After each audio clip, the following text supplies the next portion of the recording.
जो सिंचाई परियोजनाएं चलेगी। कौन चलेगी? जो सिंचाई परियोजनाओं का हमने टॉपिक जो स्टार्ट किया था उसके हमने दो पार्ट है। कौन सी दो पार्ट में हमने इसे किया था। अब हम आज तीसरा पार्ट करेंगे इसमें। तो तीसरे पार्ट यानी तीसरा पार्ट हमारा जो होगा वो हमने आज बोर्ड के माध्यम से आप समक्ष प्रस्तुत करेंगे। अगर कोई त्रुटि हो तो बता देना एक बार, लेकिन कोशिश करेंगे अच्छे से अच्छे बताने का। ठीक है दोस्तों, तो आज हम करते हैं उनमें है पहली हमारी सिंचाई योजना है वो है काली की लिफ्ट सिंचाई की योजना। ठीक है दोस्तों, तो आज हमारे पास है तो आज हमारे है काली की लिफ्ट सिंचाई योजना। तो हम आज इसके बारे में देखेंगे। तो ये जो काली की लिफ्ट सिंचाई योजना है, कौन सी काली की लिफ्ट सिंचाई योजना, ये कौन सी है? ये चंबल नदी पर है। चंबल नदी पर क्या है बनाई है? कौन सी काली की लिफ्ट सिंचाई योजना। और ये कहाँ पर है? तो ये है धौलपुर में। कहाँ है दोस्तों? धौलपुर में। धौलपुर में है और चंबल नदी पर। तो दोस्तों पूछ लेंगे कि काली की लिफ्ट सिंचाई योजना है वो कहाँ संचालित है, तो कहाँ है वो? धौलपुर में। ठीक है दोस्तों, तो स्क्रीनशॉट लीजिए और बढ़ते हैं आगे।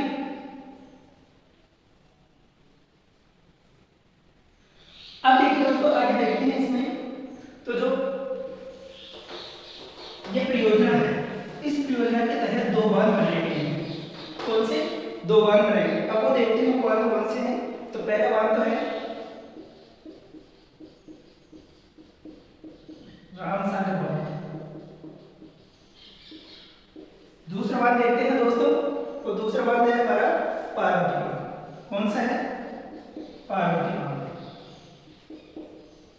ठीक है दोस्तों, तो ये जो दोनों बांध है वो कौन से जिले में संचालित है?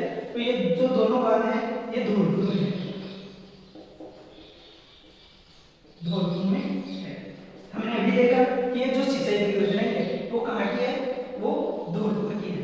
तो जो बांध बनाए गए हैं दोनों, तो ये भी कहाँ है? ये धौलपुर में संचालित है। ठीक है तो इस परियोजना के तहत दो बांध बनाए गए हैं, रामसागर बांध और पार्वती सागर बांध। तो इन बांधों का ध्यान रखना।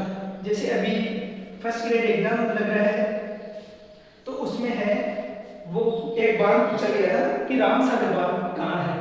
ठीक है, तो ये याद रखना कि रामसागर बांध है वो धौलपुर में है और काली की जो सिंचाई योजना है उसके तहत इन बांधों का निर्माण किया गया है। ठीक है दोस्तों, अब देखते हैं आगे। अब जो सिंचाई योजना है इसके तहत देखते हैं कि किस किन जिलों को व किन जिलों की किन तहसीलों को इसके तहत लाभ मिल रहा है। तो देखते हैं हम। जो धौलपुर है, धौलपुर के 3 शहर बाड़ी, बसेली और एक और देखते हैं हम जो धौलपुर में शहर है। कौन सा? जो धौलपुर शहर है उनके कितने गांव हैं? गांवों की संख्या याद रखना दोस्तों की सिंचाई परियोजनाएं दे देंगे और गांव दे देंगे कि किन सिंचाई परियोजना के तहत कितने गांव को लाभ मिल रहा है। तो जो काली की लिफ्ट सिंचाई परियोजना है इसके तहत कितने जिलों को लाभ मिल रहा है तो वो देखते हैं हम। तो वो है 433 गांवों को जो काली की लिफ्ट सिंचाई परियोजना है उसके तहत लाभ मिल रहा है। ठीक है दोस्तों, अब देखते हैं आगे। अब हम क्षेत्र देखें कि जो अपर हाई लेवल केनाल जो सिंचाई परियोजना है उससे बांसवाड़ा कितना % क्षेत्र है वो क्या है? सिंचाई से लाभान्वित होता है। तो हम देखें तो जो अपर हाई लेवल केनाल जो सिंचाई परियोजना है उससे कितना होता है? उससे 42,000 हेक्टेयर भूमि पर सिंचाई होती है। ठीक है दोस्तों, और पीपलकोट सिंचाई परियोजना के तहत देखें तो इससे कितना भाग है वो सिंचित होता है? तो इससे होता है वो 50,000 का 50,000 हेक्टेयर जो भूमि है उस पर क्या है? सिंचाई। तो दोस्तों याद रखना कि जो अपर हाई लेवल केनाल जो सिंचाई परियोजना है उसके तहत तो 42,000 हेक्टेयर भूमि और जो पीपलकोट अपर हाई लेवल केनाल जो सिंचाई परियोजना है तो स्क्रीनशॉट लीजिए और बढ़ते हैं आगे। हाँ जी दोस्तों, तो अब आगे देखते हैं हम आर्थिक समीक्षा। आर्थिक समीक्षा के तहत देखते हैं कि कौन सी जो सिंचाई परियोजनाएं नई संचालित की जा रही है तथा किन योजनाओं का नए जो बजट है हमारा कब का 2023-24 का जो बजट है उसके तहत हम नई सिंचाई परियोजनाएं कौन सी है और किस बैंकों का योगदान है इसमें, तो वो देखते हैं। तो पहली कौन सी है हमारी, पहली है RWSLIP। अब इसको देखते हैं तो इसका विस्तार देखते हैं, तो इसका विस्तार क्या है वो देखते हैं। तो इसका है राजस्थान जल क्षेत्र आजीविका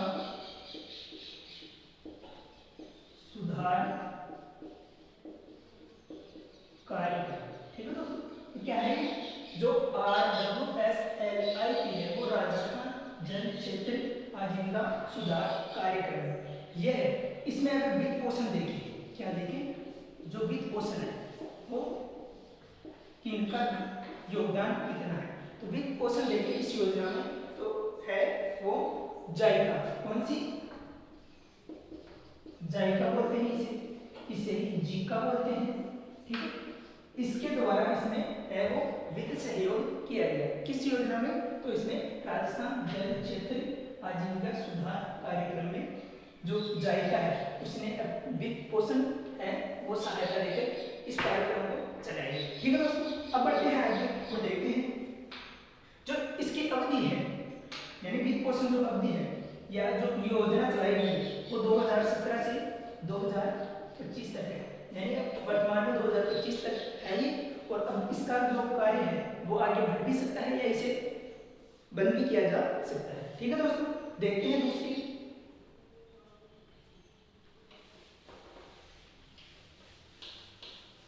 अब देखते हैं आगे,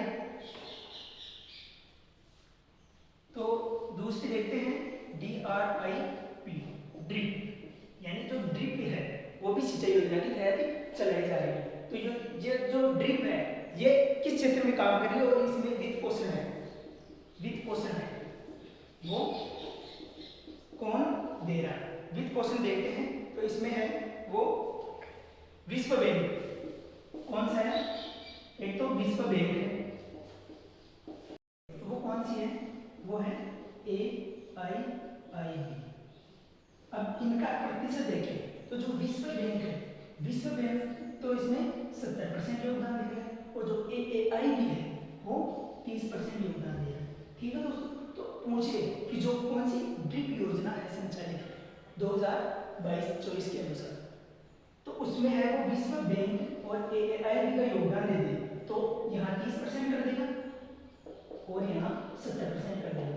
ठीक है दोस्तों, तो याद रखना कितना है, तो 70-30% है इसका। जो AAIB है उसका तो 30% है और जो विश्व बैंक है उसका कितना है, तो उसका 70% है। ठीक है दोस्तों, तो याद रखना। और इसमें कितना था, इसमें प्रतिशत बताओ कि कौन सी थी, तो इसमें तो संपूर्ण जीका की, जीका या जाएगा केवल उसी का था, यानी 100% जो योगदान था वो किसका था, वो जीका या जाएगा कंपनी का था। ठीक है दोस्तों, अब बढ़ते हैं आगे और देखते हैं।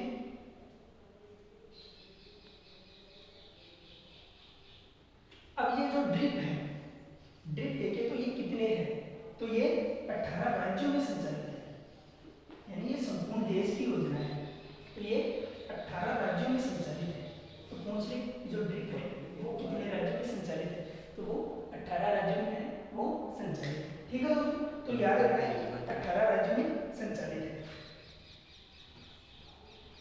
अब इसमें राजस्थान का स्थान पूछा, जो कौन सी ड्रिप योजना है, ड्रिप योजना में राजस्थान का अगर स्थान पूछे तो देश में कहाँ, देश में जो देश है उसमें राजस्थान का स्थान प्रथम है, यानी पूछे कि ड्रिप योजना के तहत राजस्थान का देश में कौन सा स्थान है, तो कौन सा है, प्रथम स्थान है वो देश में है। ड्रिप योजना के तहत राजस्थान का पहला नंबर पर स्थान है। ठीक है दोस्तों, अब देखते हैं आगे और बढ़ते हैं। अरे दोस्तों, अब दूसरी जो योजना है वो हम देखते हैं, तो वो कौन सी संचालित है, तो वो है अटल भूजल योजना। तो अब इसका संचालन देखिए, तो जो अटल कौन सी अटल भूजल जो योजना है उसका देखिए, तो ये कब संचालित हुई और कब तक ये कार्यान्वित रहेगी। तो इसमें देखें तो ये है 2020-21 से संचालित है, 2020-21 से। कब तक है ये 2024 और 25 तक। ठीक है दोस्तों, तो ये याद रखना है कि जो अटल भूजल योजना है वो 2020-21 से संचालित है और वर्तमान 2024-25 तक ये संचालित रहेगी या कार्यान्वित रहेगी। ठीक है दोस्तों, अब इसके तहत देखते हैं कौन सी योजना, जो अटल भूजल योजना है, इसके तहत देखते हैं तो क्या क्या इसके तहत हो रहा है। इसके उद्देश्य देखें, उद्देश्य क्या है, नाम से कि जो गिरता हुआ क्या है, जो गिरता हुआ भूजल, गिरते भूजल को रोकना, यानी जो भूमिगत जल है, भूमिगत जो जल है उसमें क्या है लगातार कमी देखी जा रही है, तो उसको रोकना है कि कैसे, जैसे भूमि में जो जल की कमी हो रही है उसको रोका जाए और भूमिगत जल में क्या वृद्धि की जाए। ठीक है, तो पहला हमारा ये हो गया कि गिरते भूजल को रोकना इसका उद्देश्य। दूसरा उद्देश्य देखिए हम, तो उसमें दूसरा आएगा वो है कि जो भूजल है, भूजल के वृद्धि के लिए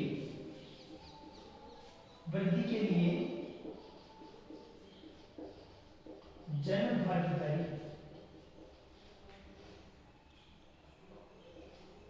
भागीदारी को बढ़ावा देना। ठीक है दोस्तों, तो जो इसका दूसरा लक्ष्य, पहला लक्ष्य तो है गिरते भूजल को रोकना और दूसरा क्या है भूजल के वृद्धि के लिए जन भागीदारी को बढ़ावा देना। ठीक है, तो इसके दो लक्ष्य ये याद रखना, किस योजना के तहत, अटल भूजल योजना के तहत, वो है दो उद्देश्य है। ठीक है दोस्तों, अब इसके तहत राजस्थान के जो लाभान्वित जिले हैं, लाभान्वित जो जिले हैं किसके तहत, तो अटल भूजल जो योजना है इसके तहत राजस्थान के कितने जिले और कितने ग्राम पंचायतें व कितने गांव है वो इसके तहत लाभान्वित हुए। तो ये देखिए, तो इसके तहत 17 गांव है, कितने गांव, 17 जिले, सॉरी 17 जो जिले हैं वो इसके तहत लाभान्वित है। अब ये 17 जिले हैं, इसके भी देखें तो इसकी कितनी 38 है वो ग्राम पंचायत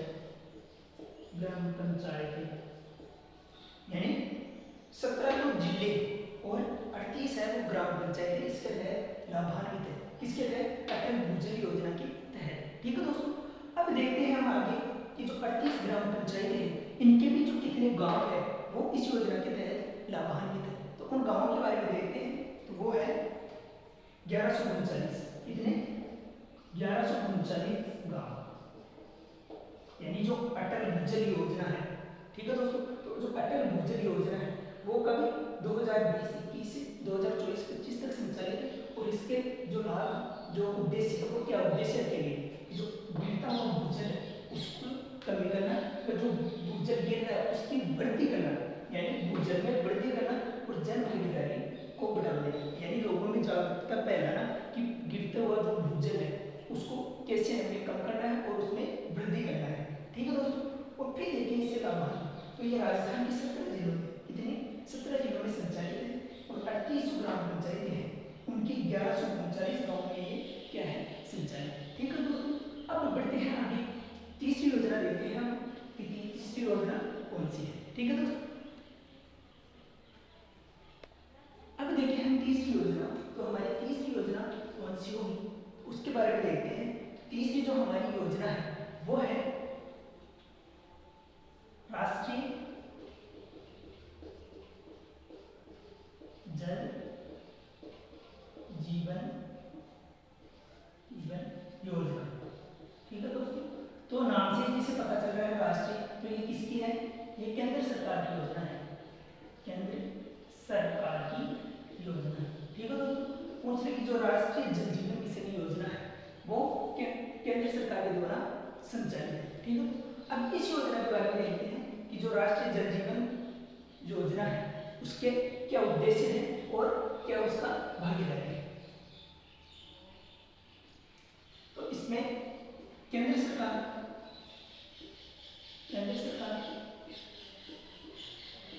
प्लस विश्व बैंक है, उसके द्वारा क्या है वित्त पोषण दिया जाए। अब इसकी भागीदारी देखें तो 50% योगदान केंद्र सरकार का है और जो 50% जो योगदान है वो विश्व बैंक का है। ठीक है दोस्तों, अब देखते हैं आगे। अब ये देखिए तो ये कब से संचालित है, तो ये है 2017 से। कौन सी राष्ट्रीय जो जल जीवन मिशन योजना है ये कब से है, ये 2017 से। और कब तक है ये 2023-24 तक थी। कब तक थी 2023 और 24 तक ये जो राष्ट्रीय जल जीवन मिशन योजना थी वो संचालित है। ठीक है, अब देखिए हम जो इसके तहत है, तो इसके तहत है वो क्या है, वो स्काडा है, वो प्रणाली लागू की। जो विभिन्न जल स्रोत है उन विभिन्न जल स्रोतों में क्या है स्काडा प्रणाली है वो लागू की। अब देखते हैं जो स्काडा प्रणाली है तो वो स्काडा प्रणाली क्या है, तो ये है सुप्रीम। तो अब हम जो स्काडा प्रणाली यानी स्काडा प्रणाली अगर पूछे कि किस परियोजना में स्काडा प्रणाली का है वो विकास किया गया, तो वो राष्ट्रीय जल जीवन मिशन योजना के तहत स्काडा प्रणाली का जो है वो विभिन्न राजस्थान के जो जल स्रोत है क्या है, जो जल स्रोत है उन जल स्रोतों पर स्काडा प्रणाली का है वो विकास किया गया। अब स्काडा प्रणाली में स्काडा का मतलब देखते हैं तो ये क्या है supervisory control and data acquisition, इसका शुभारंभ किया गया। अब देखेंगे जो स्काडा प्रणाली है उसका सर्वप्रथम कहाँ पर किया गया विकास, तो जो स्काडा प्रणाली है उसका बिशनपुर बांध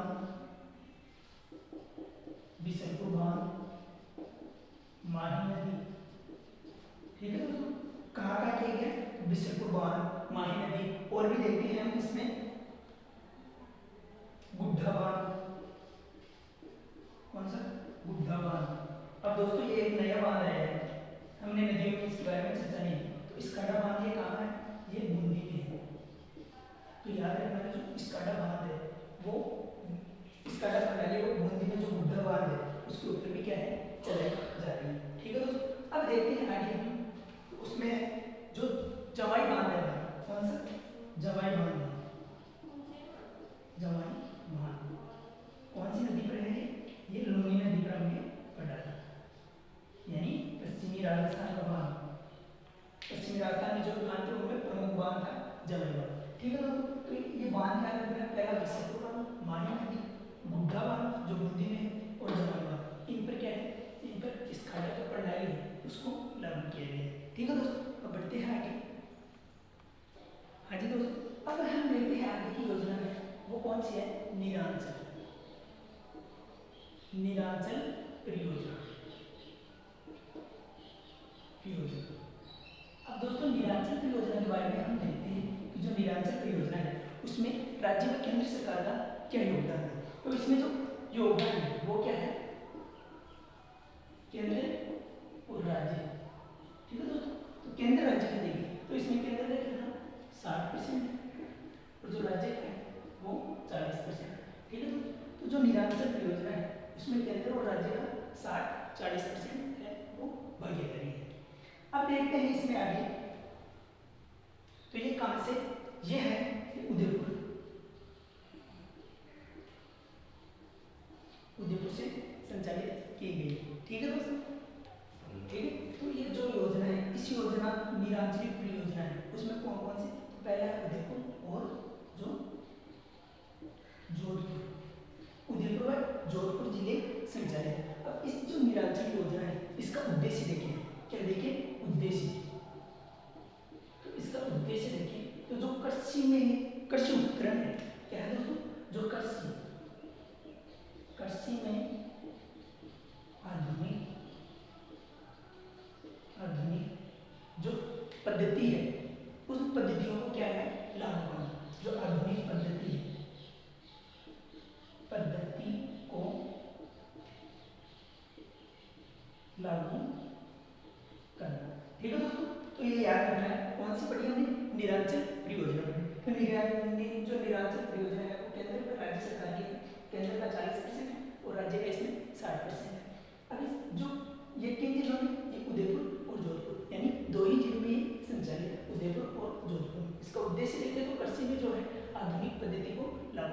ठीक है दोस्तों, अब देखते हैं आगे आगे की कौन सी परियोजना है वो देखिए, बढ़ते हैं आज दोस्तों। अब आगे की कड़ी में हम बढ़ते हैं, उसमें देखते हैं कि जो भूजल रिपोर्ट है, भूजल रिपोर्ट, तो हम आपको क्या भूजल रिपोर्ट के अनुसार देखते हैं। तो ये जो भूजल रिपोर्ट है ये कब की है ये देखते हैं। तो ये 2022 की जो रिपोर्ट है भूजल, उस भूजल रिपोर्ट के अनुसार जो राज्य में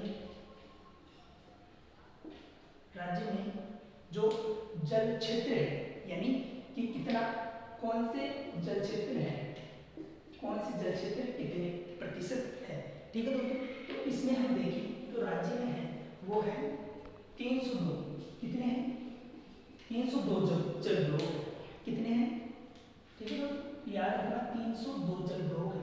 अब इन 302 जल ब्लॉक है उनको विभिन्न श्रेणियों में विभाजित किया गया है। ठीक है, तो हम इनमें पहला देखेंगे अति दोहित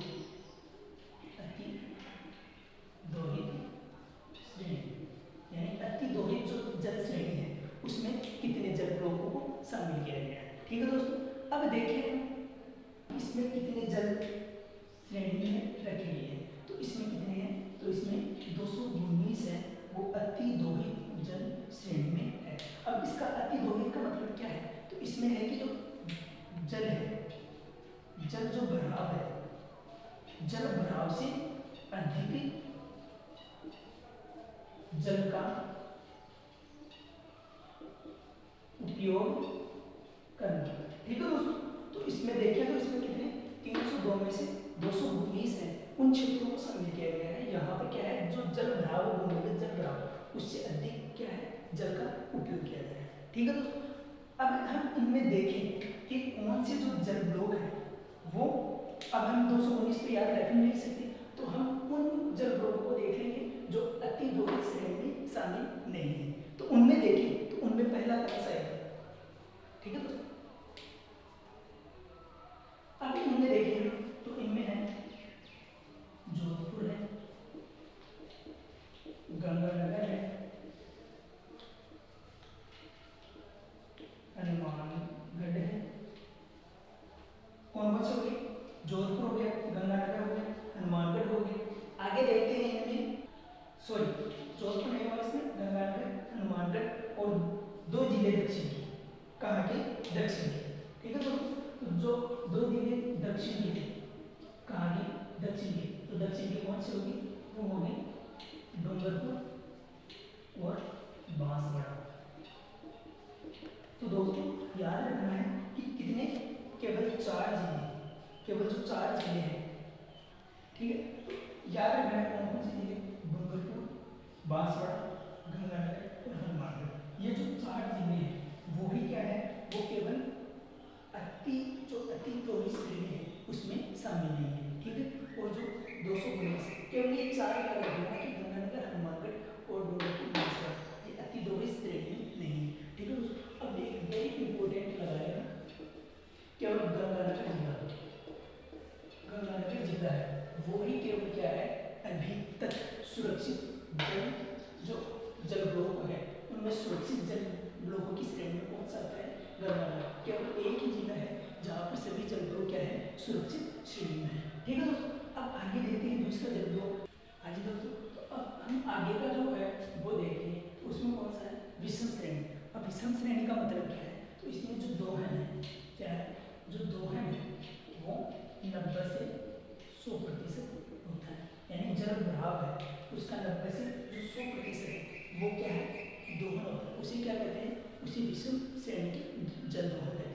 अब इनमें देखिए कि कितने जो जल ब्लॉक है, जल ब्लॉक तो कितने 22 जल ब्लॉकों को इसमें शामिल किया गया है, इसमें विषम श्रेणी जल ब्लॉकों में। ठीक है दोस्तों, तो याद रखना है कि जहाँ दोहन क्या है 90 से 100% हो, पुनर्भरण का, किसका, जो पुनर्भरण होता है, पुनर्भरण का 90 से 100% जो होता है उसे क्या है, उसे विषम श्रेणी जल दोहन कहते हैं। और इसमें जल ब्लॉक 22 जल ब्लॉकों को शामिल किया गया है। ठीक है दोस्तों, अब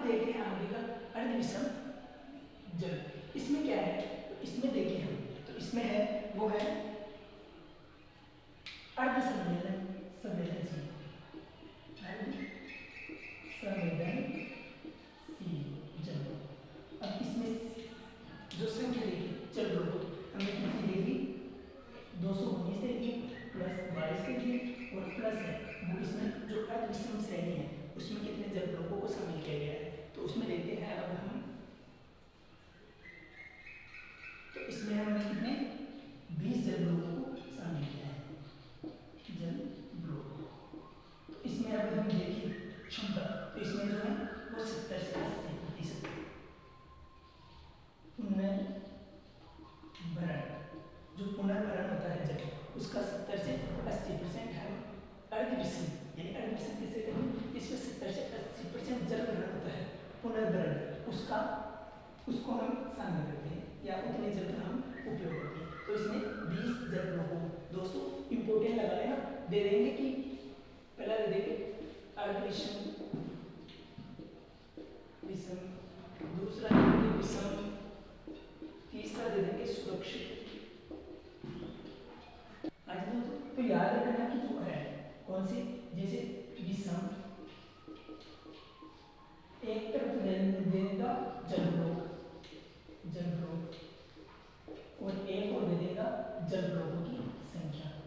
तो जैसे विषम दे देगा अर्ध विषम दे देगा और एक तरफ जल लोग 22, 20 और इनका मिलान करवा लेगा। ठीक है दोस्तों, तो इससे क्या है हमें जल लोगों की संख्या भी याद रखनी है और देखना है कि किस श्रेणी में कितने जल लोग शामिल किए गए हैं। ठीक है, बढ़ती आएगी दोस्तों। अब देखते हैं हमारा सुरक्षित, तो हमने पहले ही बता दिया है कि जो सुरक्षित श्रेणी है उसमें केवल एक कौन सा है, वो है गंगानगर। जो गंगानगर जिला है, कौन सा गंगानगर जो जिला है उसके सभी जल लोग, यानी गंगानगर जिले में जितने भी जल लोग हैं वो अभी क्या है, वो सुरक्षित श्रेणी में है।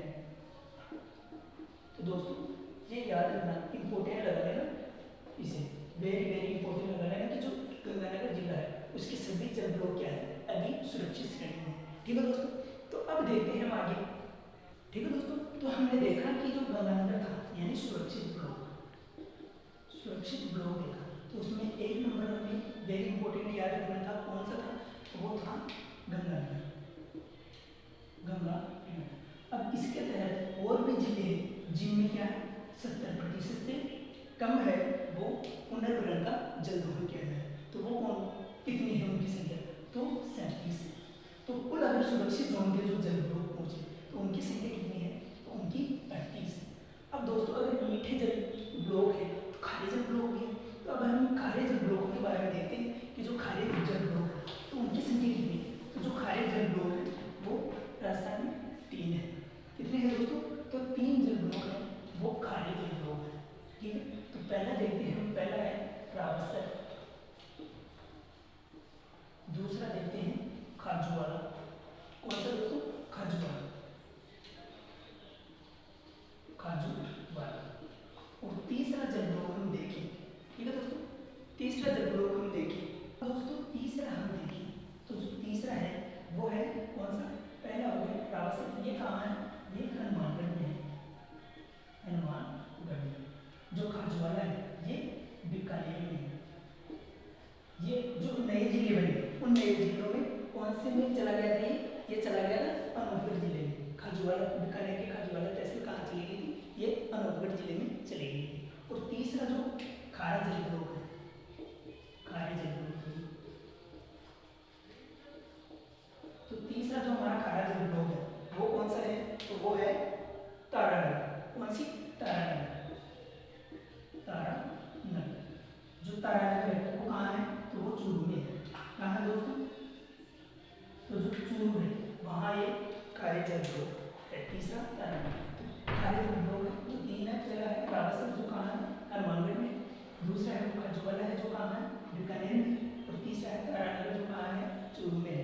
ठीक है, अब देखें हम आगे कि जो राजस्थान है, जो क्या है राजस्थान है, उसमें संपूर्ण जो जल ब्लॉक है, जल ब्लॉक, तो उनमें राजस्थान का जो जल दोहन देखें तो राजस्थान का जल दोहन कितना है, तो राजस्थान का जो जल दोहन है वो 151% है, यानी जल भरण कितना होता है 100% होता है, और उससे भी क्या है 50 यानी 50% अधिक है, वो क्या हो रहा है अधिक जल दोहन हो रहा है, यानी भूमि में जल की मात्रा तो जा रही है 100% और हम दोहन कितना कर रहे हैं 151% है वो जल दोहन कर रहे हैं। ठीक है दोस्तों, अगर हम इसको देखें तो ये जो पूर्ण आंकड़ा देखिए इसका तो वो कितना है, तो वो है 151.07%।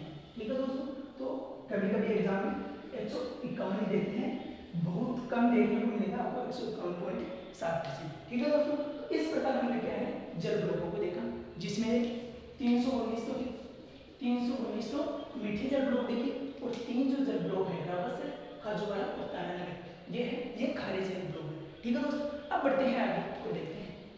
हाँ जी दोस्तों, अब जो हमने देखा कि जो 151.07% जल दोहन किया जा रहा है, तो वो देखिए कि सर्वाधिक कहाँ पर किया जा रहा है, तो इनमें देखिए तो इनमें सर्वाधिक जो जल दोहन है वो कौन सा है, तो वो जैसलमेर है। दोस्तों वेरी इंपॉर्टेंट लगा लेना कि जो जैसलमेर जिला है वहाँ पर जो सर्वाधिक है वो जल दोहन किया जा रहा है, और कितना 151.07% जैसलमेर में जल दोहन देखा गया है। ठीक है दोस्तों, अब हमारी एक अंतिम हो रहेगी जो, हाँ जी दोस्तों, आज का हमारा अंतिम टॉपिक होगा वो है राष्ट्रीय